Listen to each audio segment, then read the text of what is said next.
E aí, gente boa, tudo bom com vocês? Então, quero apresentar aqui para vocês um livro de David Slyker. É o livro que fala sobre o fim dos tempos. O nome do livro é esse, né? O fim dos tempos, simplificado. Esse livro, ele é de um movimento americano, que é do IHOP, e eles têm uma visão profética muito parecida com o que nós cremos também. Então, eu vou deixar para vocês aqui algumas partes deste livro, de coisas que ele vai falar, que eu era para ter abordado lá naquela live que fizemos eu, o pastor Pedro, né, o irmão Ricardo, e ali estava o irmão Wagner também, onde nós pincelamos ali, também o pastor Damaso, né, nós pincelamos ali o porquê que nós acreditamos que a Nova Jerusalém, ela vem só depois do reino milenar. E deu quase 3 horas e meia de live, eu não consegui passar 70% do que eu queria naquele dia, porque era muita informação. Então, aos pouquinhos a gente vai passando aqui, tá?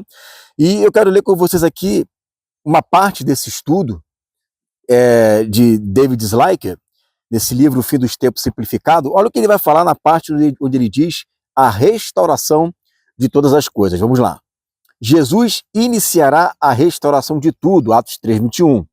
Abrindo uma fonte em Jerusalém, Isaías 41:18, Zacarias 13:1-3, que será um agente de bênção e de limpeza. A idolatria será eliminada ali para sempre. Ele lidará com falsos profetas e os espíritos sujos, parecido com o próprio Satanás. Como foi mencionado, Satanás terá sido lançado no abismo. Jesus e os santos supervisionarão o processo de reconstrução da cidade, da terra e do planeta devastado, e a população remanescente os ajudarão. O processo de reconstrução levará muitos anos, mas Jesus eventualmente estabelecerá seu reino em todo o mundo. Então, basicamente, o que ele está ensinando aqui é o que a gente ensina também, que a terra ela vai passar por um processo de restauração, e esse processo de restauração não é de imediato, não é de uma hora para outra, não é assim de supetão. Jesus vem e restaurou. Não é desta forma. A primeira coisa que vai acontecer quando Jesus voltar é que a terra estará em um total colapso. Acabou de ser lançado 7 trombetas, 7 taças, selos foram cumpridos, abertos, já foram abertos lá na época de Jesus, com João, mas foram cumpridos principalmente o 6º selo, que é o dia do Senhor. Então, a terra está num total colapso total. Para ajudar ainda, vai haver o Armagedon, onde vai haver ali, né, em toda a Palestina, corpos estirados, porque o próprio Senhor vai incutir ali nos reis que eles reúnam todo o exército e leve todo mundo lá para o Armagedon. Dito isto, a gente entende que quando o Senhor voltar, ele vai fazer exatamente se pisar, né, do lagar, e vai estar estirado sangue, indo até os freios dos cavalos. Olha quanta gente vai estar morta. Milhões de pessoas estarão ali, uma multidão, estarão ali, mortos, empilhados um em cima do outro, uma cena horrível. A terra vai precisar de um processo de restauração. Só para poder queimar todas as armas da terra, isso está lá em Ezequiel 39, vão se levar 7 anos. Só para poder enterrar os ossos dos mortos, vão se levar 7 meses. Então existe todo um processo de purificação. A restauração é um processo de transição. Ele não chega e já está estabelecido o novo céu e nova terra. Não é isso.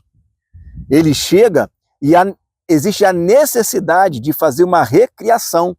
Por isso que em algumas traduções, quando vai colocar lá em Isaías capítulo 65, quando vai dizer, eis que eu crio o novo céu e a nova terra, ali, algumas traduções diz criando, coloca no gerúndio, porque é um processo que está ocorrendo ali durante esse período logo inicial do reino milenar. Então, de fato, esse planeta devastado, como diz aqui David Slyker, e existe uma população remanescente que é oriundo desse tribunal de Cristo, que não usará a marca da besta. Eles vão passar por todo esse processo de ajuda à reconstrução ali do planeta. Então não vai estar tudo bonitinho da noite para o dia quando Jesus voltar, não, irmãos. Esquece isso. Quando Jesus voltar, ele vai precisar desse tempo de restauração, e aí sim, depois de estar os montes aplainados, né, depois de estar tudo reconstruído, né, aí nós chegamos lá em Ezequiel capítulo 43, onde a glória do Senhor entra no templo. Isso não é um ato imediato, a sua chegada. Quanto tempo vai levar? Quantos anos vai levar? Eu não sei. De fato, ele já vai estar reinando. Porque para reinar, basta ele ter o domínio de tudo. E dentro desse domínio está a igreja. Vai ser um momento de reformulação. Tudo vai ser reencaixado de novo. Tá bom? Então, esse processo que ele coloca aqui tem tudo a ver com aquilo que nós estamos ensinando. Vamos lá. As nações serão ensinadas, a andarem nos caminhos do Senhor. Isaías capítulo 2, 1 e 4. A lei sairá de Sião, todos os que estiverem na terra serão disciplinados por Jesus e pelos santos como novos sistemas de governo estabelecido e uma verdadeira paz global que existirá. Então, diferente do que muitos pensam, porque tem gente que desqualifica o reino milenar porque eles acham que é um processo de evangelização. Vamos evangelizar o mundo. Não, o mundo não será evangelizado no reino milenar. Não existe evangelismo no reino milenar. Jesus já é rei, isso já está estabelecido. A pessoa já nasce dentro do reino milenar com Jesus sendo o rei dele. Então não tem que ficar evangelizando, a gente tem que ensinar. Ensinar a lei, né, ensinar a palavra. As nações serão discipuladas, mas elas não serão evangelizadas. Nós não vamos evangelizar para tirar elas do império das trevas, porque o diabo vai estar preso. Então não existe um evangelismo, é muito errado. As pessoas, eu não sei de onde elas conseguem arrumar esses devaneios de argumentos. Vamos lá, vamos continuar aqui. Muitas outras coisas acontecerão quando Jesus reinar na terra. Mateus 25, 31, 46 diz que Jesus começará a estabelecer tronos e a reunir as nações para julgar aqueles que se recusam a alinhar-se com ele na batalha de Jerusalém.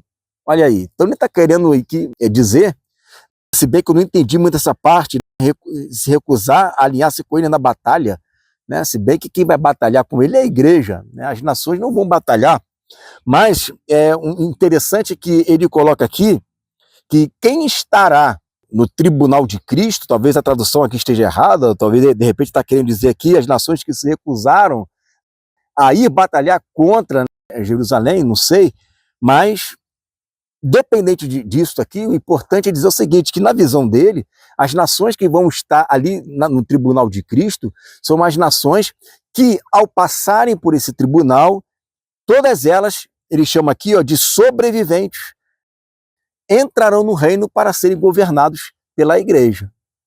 Então, muito bacana essa parte aqui também. Um fator determinante será como eles tiverem tratado os irmãos de Deus durante a grande tribulação. É aquilo que a gente sempre fala, a gente sempre diz isso, que aquele pessoal que está lá em Mateus capítulo 25, que são os bodes, as ovelhas ali, são as nações que ajudaram os irmãos durante esse período tribulacional. Ele está pensando da mesma forma como nós aqui. Tá? Servir a remanescente, que sobreviveram à batalha final. E também os crentes, tanto os judeus como os crentes que agora estão ressurretos. Ou seja, simplificando, são pessoas que ajudaram os judeus, tá? E são pessoas que ajudaram os crentes que agora estão ressurretos. Né? Ou seja, aquela galera que está lá no tribunal de Cristo, que está ali sendo julgado, porque me deste de comer, me deste de beber, me deste de vestir, me foste me visitar. Essa galera aqui, segundo David Dislike, que está correto, a gente pensa assim também, são os sobreviventes que ajudaram os judeus, salvos em Cristo, e ajudaram os crentes, os gentios, que também foram ressurretos, foram salvos em Cristo. Perfeito. Jesus também construirá seu trono em um novo templo glorioso em Jerusalém. Aí cita aqui Ezequiel do 40 a 48. Então, ele está pensando aqui da mesma forma como nós pensamos, vai reconstruir aqui um templo em Jerusalém, e esse templo ele será, segundo ele, construído pelos estrangeiros, por aqueles que foram sobreviventes. E olha o que ele vai colocar aqui a respeito desse templo. Olha que interessante ele vai colocar aqui.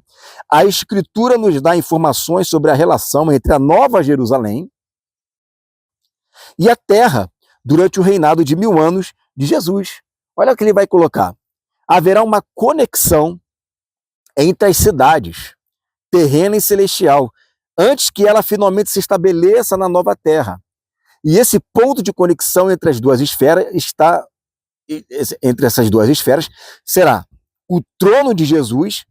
Seu trono conectará a Jerusalém terrena, que medirá 26 quilômetros quadrados, Ezequiel 48, 30, 35, com a nova Jerusalém celestial, que medirá 3.885 quilômetros quadrados. Então ele vai dizer o seguinte aqui, olha, existe uma conexão, vai haver uma conexão entre o céu e a terra, e o que vai conectar o céu e a terra são essas duas cidades. Olha o que ele está falando na visão dele, tá, gente? Mas é interessante, né, ver que tem pessoas que têm esse tipo de raciocínio. Ele está dizendo que haverá uma conexão, existirá uma conexão entre a Nova Jerusalém no céu e a Jerusalém da terra, que foi reconstruída, embelezada. E ele não usa nem o espaço da igreja aqui, é só a Bíblia, tá, gente? Diferente de mim, que eu gosto de usar. Mas ele vai dizer que quem vai fazer essa conexão é as Jerusaléns. Ele vai dizer aqui também que a Jerusalém da terra, ela é, de uma certa forma, um pouco parecida com a Jerusalém do alto. E por que ela é um pouco parecida? Porque ela vai preparar, a Jerusalém da terra vai preparar as nações da terra para receber a Nova Jerusalém. Então, por exemplo, na Nova Jerusalém tem a árvore da vida. Na Jerusalém da terra tem uma multiplicidade de árvores, mas ainda não é o da vida. Na Nova Jerusalém existe um rio que sai do trono. Na Jerusalém da terra existe um rio que sai do limiar da porta. Na Nova Jerusalém existe as águas, né, que são do rio da vida. Na Jerusalém da terra existe, que vem do templo, né, existe o rio que dá vida a tudo aonde toca. Na Nova Jerusalém, você vai enxergar lá a árvore e as folhas, mas é a árvore da vida. Na Jerusalém da terra, você também vê a árvore e você vê as folhas, só que são de uma série de espécies de árvores que tem ali, de folhas que tem ali também, e que serve também para a cura das nações. Você vê portas lá, você vê portas aqui. Então, existe uma conexão quase que similar, mas não é exatamente igual. Mas lembra, né? A Nova Jerusalém lembra aquela cidade de Ezequiel. E a cidade de Ezequiel ali, aquele templo, lembra a Nova Jerusalém. Só que na Nova Jerusalém não tem templo. E ali, na Jerusalém, tem templo. Mas o que ele está colocando aqui é a conexão das cidades. As cidades se conectam. Então, a Jerusalém da terra, ela tem uma expressão que lembra a Nova Jerusalém, porque ela vai preparar a humanidade, vai preparar a sociedade, né, as nações, para o momento ápice da história, que é receber a Nova Jerusalém. E ele vai colocar aqui assim, olha só: a antiga terra não será capaz de comportar essa enorme cidade, com suas dimensões insondáveis, até que seja plenamente restaurada por Jesus.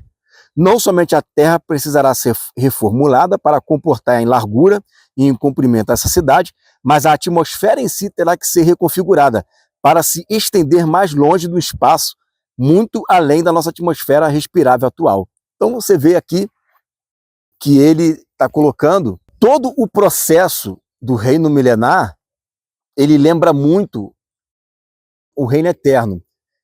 Existem diferenças? Existe. Por exemplo, existe morte, existe nascimento, existe casamento, existe pecado, né? O diabo ainda vai ser solto. Então não é 100% igual a um reino eterno, mas em alguns aspectos lembra o reino eterno.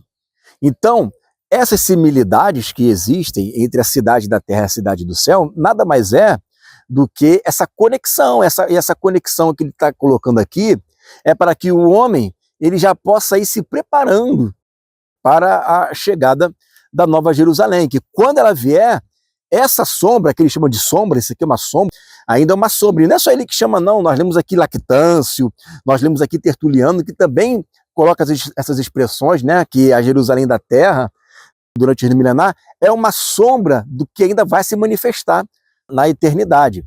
Perfeito, então o que David Slyker está colocando aqui no seu livro também corrobora com a visão da patrística. Jerusalém nada mais é do que uma pequena expressão, né, que lembra a Nova Jerusalém, mas que prepara o homem. Irineu de Leão fala isso, que o reino milenar é um processo ele coloca que o homem vai se acostumar com tudo que está acontecendo aqui para poder receber o Pai. Então, é interessante a gente colocar essas nuances, porque existem pessoas aí que tá tendo essa mesma revelação. Claro que tem coisa aqui que ele vai colocar, que eu ainda tenho dúvida, não estou com ele para conversar, então eu não posso chegar e dizer o que ele está querendo dizer com isso. Quem sabe um dia, né, a gente senta para conversar e eu vou entender o que ele está querendo dizer.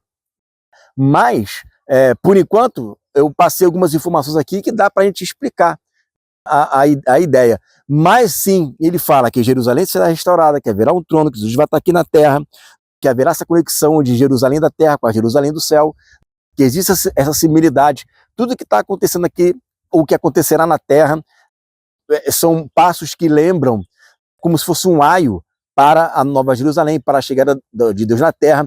Ele também vai falar a respeito do trono de Deus. Ele vai dizer o seguinte: olha, o céu é o meu trono e a terra é o escabelo dos meus pés. Ele vai dizer o seguinte, que o escabelo dos pés ali está sendo representado pelo Filho, porque é o Filho que coloca os pés na terra, é o Filho que coloca os pés no Monte das Oliveiras, lá no templo, é ele que pisa o lagar, tudo é o Filho. Então o Filho são os pés do Senhor aqui na terra, mas o trono do Pai ainda continua sendo no céu. E assim como o estrado faz parte do trono e é uma única peça, essa única peça é essa conexão. O Pai estará ainda no céu e o Filho estará na terra, representando o Pai. É o que a gente fala. Olha que interessante, né? Essas conexões que ele faz. Então, é importante a gente ler, e no outro vídeo eu vou trazer aqui mais um pouquinho também de um outro escritor, tá? Que vai narrar um pouco mais o que ele pensa acerca disso, e são coisas que eles falam que que se eu não leio, não é descobrir, porque tem muito mais informações, tem muito mais verdades que estão somando com aquilo que a gente acredita. Amém? É isso daí. Fica com essa palavra em nome de Jesus.